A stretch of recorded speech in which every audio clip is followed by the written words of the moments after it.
Like all of these pieces have like memories, and I just love how much like I've gotten done. Like it's so easy to love a small amount of things. Hey there, my handsome and pretty little Cobras, and welcome back to the Cobras and for those of you who are new. My name is Mignon Cobra and I make minimalism videos. So today's minimalism video is in the realm of makeup, and we're going to be talking project panning. So I have noticed from my analytics, or some of my best performing videos are my makeup panning project videos. I actually came up with a bunch of ideas that I just kind of wanted to recap and I thought could be helpful because these videos are really popular among my Cobra babies. So I'm going to be sharing that with you guys. I have about 10 tips. So I hope that this can help anybody else out in their own makeup rehab, makeup project panning journey. So without further ado, let's just get into the video. Let's get it. Let's go.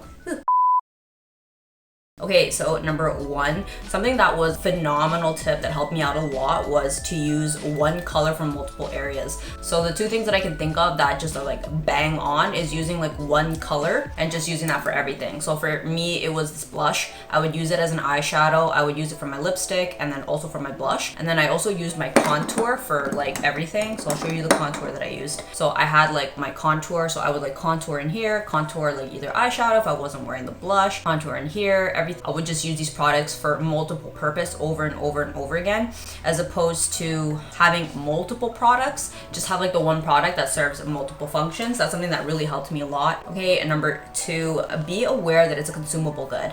Obviously, I'm sharing with you guys the best tips that I have learned in my project panning. One tip that like I know sounds so freaking obvious and it's so embarrassing that like I even have to say this, but like for me it helped a lot. Makeup is a consumable good. I know that's like nobody wants to hear that, especially us makeup girlies. Like I love me my makeup. I want my makeup to be with me forever, but like it's a consumable good, which means that it expires and it goes bad. Like unlike other collections, maybe like a jewelry collection or a clothing collection, like those things don't necessarily expire. Makeup expires, bacteria builds up. So with that in mind, that really helped me a lot to realize that like I can't finish these products as quickly as I use them up. Like that really helped curb my shopping addiction to makeup when I realized that like the stuff expires. Like you wouldn't have hoarding food collections. So like I use that same mentality for my makeup. I was like, I'm not gonna hoard products that expire. They're gonna like expire on me and like I'll never even get around to it. Like it takes like a year or two to finish like a bullet. Yeah, I'm not gonna do this anymore. So being aware that it's a consumable good has helped me a lot. But I mean, obviously I want a disclaimer, I'm like kind of nasty. I still have some products that are like super old. I think they've definitely passed their expiry date. So I know myself, I know the devil that I am. So I was just like, you hoard makeup, don't buy a lot of makeup because it's very difficult for you to part with it. So like just stop. Comment down below if you guys know what I'm talking about. Like I want these makeups to like be with me forever. So yeah, the expiration dates, I hate it, but I've come to accept that like it's a thing. Okay, number three, more is not always better. I guess this must be a millennial thing. I grew up with the beauty guru era. Everyone had like the vanity, like literally the desk that I have right now is literally the vanity. And like I think if I open up my drawer, I don't think you guys can like really see it. It's a lot more minimal now, obviously, because like I'm a minimalist, but I literally bought this drawer to do that function, which was literally to just fill it up with makeup. I know it's like really disgusting now that I think about it. I really bought into the narrative that more is better. But honestly, it wasn't until like I went on the whole like clean girl aesthetic, extreme minimalist journey that I realized that like a small makeup collection is actually goals. I have not loved a piece the same way that I have loved a small amount of pieces. So to like give you an example, let me just use my tray as an example because I keep looking at it. So like all of these pieces have like memories, and I just love how much like I've gotten done. Like it's so easy to love a small amount of things. When I had way more than this, I think the most I ever had I think was 20 or 19, don't quote me. You don't really love each piece the same way you do when they're like your only pieces. Like I know each color very well. I know it pairs with like which eyeshadow. A very enjoyable process. So I no longer subscribe to the notion that more is better. I do think that a small amount of makeup is just so much easier to enjoy and to love and cherish because like you're constantly using them. You develop like an attachment and you feel like, oh yeah, like this is my little collection. It's so much easier to know and love what you constantly use than like this bullet. It's like I don't even remember you existed or the last time that I used you. Okay, the next tip is to be aware of the cost. So like if you are an influencer and you get makeup sent for free, just disregard this. But if you're just like a regular average consumer, be aware that makeup does add up. I have seen some horrifying statistics on how much women spend on makeup in a year. And obviously I want my Cobra babies, I want us all to be financially healthy, but I'm like not sitting here telling you I don't buy makeup. except for my, what was it, makeup rehab. Like I did a makeup no buy for 2 years, but generally speaking, I have spent, you know, a little here, a little some. Maybe not as much as the average woman, because I am still a minimalist at the end of the day, but it's just, honestly, it's so important to be aware of how much this stuff costs, especially if you have bougie taste. So like my YSL foundation is $76 before tax, after tax 80 something. It's like literally almost $100. I really do think like it's just so important to be aware that like it adds up. Makeup costs money, it does not grow on trees. So for me, that has helped me a lot to just be aware of the cost and to stop being so stupid with my money. So I'm not here judging anybody, I'm just bringing to the table the revelations, the hard revelations that I have learned in my own.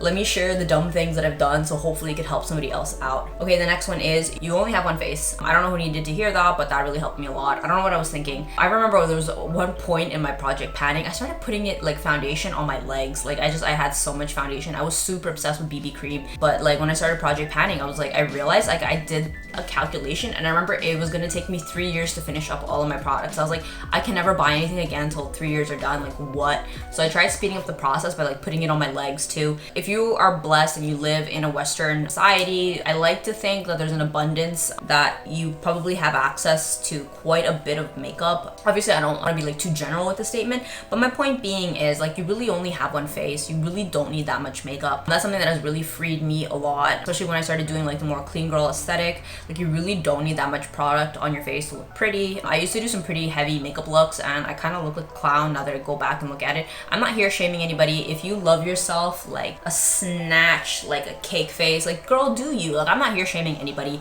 It's just understanding that you don't need these massive collections, because at the end of the day, like you really just have one face. Like unless you are an influencer and you are paid, or you are a makeup artist, again, paid, and it's your job, I don't think you need that much makeup. Okay, the next one is figuring out what insecurity this fulfills. So this was actually a pretty new concept for me. I mean, like I have heard that girls that wear makeup are insecure, but I was like, a girl, not me. But I actually came across this topic in the subreddit on Reddit for like makeup rehab, and a lot of women were just so vulnerable and just so freaking helpful. They talked about like when they did like reflections, they realized that like makeup was like a crutch for other things. One lady said like when she'd get in a fight with her husband, to just kind of like soothe herself, she'd go out and buy makeup. So for me, I kind of started doing a lot of soul searching in my own, you know, project panning and makeup rehab, and something that I realized that I was doing, and I don't know if this can help anybody else out, but I kind of had realized that like I felt like I just wasn't pretty if I didn't wear makeup, and I know that's like super deep rooted, and I'm not getting into that. I have made countless videos talking about that specifically, but for me, I just kind of realized that like I didn't feel pretty enough, so I felt like makeup would make me prettier. So as you guys can see, like currently I have foundation on and mascara, and like that is it. That's all that I'm wearing for this video, because like I have come a really long way. For new subbies, you guys might not know, but I've been on this project panning journey since I want to say 2018. I started my first project panning. It's in my blogs. I started back in 2018, so I've been on this journey for like over 5 years. Just addressing this has been like such a long journey of like dealing with my insecurities and like just finding self-love and all of that. So it's not an easy journey. It might be helpful to figuring out, is there any insecurities you could address if you feel like you're struggling with like makeup addiction or overbuying makeup and you're like just not in a happy place. I feel like that is something worth exploring. Literally just get a journal, write it out, like why do I think I'm buying so much makeup? Why do I feel so happy when I buy makeup? Like what am I fulfilling here? Like what does it do for me? And I don't know, it might reveal some stuff to you. Okay, and the next one is, and this is relative, but aim to have it fit in a bag. I know that some people have massive collections. I know this is not a realistic tip. I'm just sharing what had worked for me, what worked for other people, just to kind of like help other people. So a really good tip that helped me a lot is that aim for it to fit in a bag. It took me about 2 years to curate my makeup down to fitting in a bag. So I know that this tip might not be necessarily realistic, but the truth is like you really don't need more than a makeup bag's worth of makeup. That's something that has helped me a lot, because for me, I had all different shades of lipsticks, I had different foundation bottles, I had a bunch of makeup brushes, and it was just kind of like none of it fit in a bag. I think it fit like 3 makeup bags. Then throughout time, I got it down to like a little over a bag, and now for the most part it fits in a bag, which I think is great. My skincare though, unfortunately, I kind of swapped out one addiction for another. I have a lot more skincare now. I don't really care for makeup anymore. That's not really my vibe. So I don't know if I'm necessarily winning with that, but I wouldn't buy things because I'd be like, Nat, you have set a goal for yourself that it needs to fit in a makeup bag. And when I was like, if I buy that, it's just not gonna fit, and if I buy that, that's also not gonna fit, helped me a lot because I felt like I had like some sort of constraint. Whereas when I used to keep it in like a Muji acrylic board, there was no limit. Literally just like how much I could actually afford was the limit. but having a physical constraint helped me a lot. If it could help you, that's great. If you find like that's unrealistic, disregard this tip. That's okay. Maybe revisit this tip in the future. So I hope that this little mini project pan, my best tips ever put together, could have helped somebody else out. And I'll see you guys in the next one. Thanks for watching. Bye.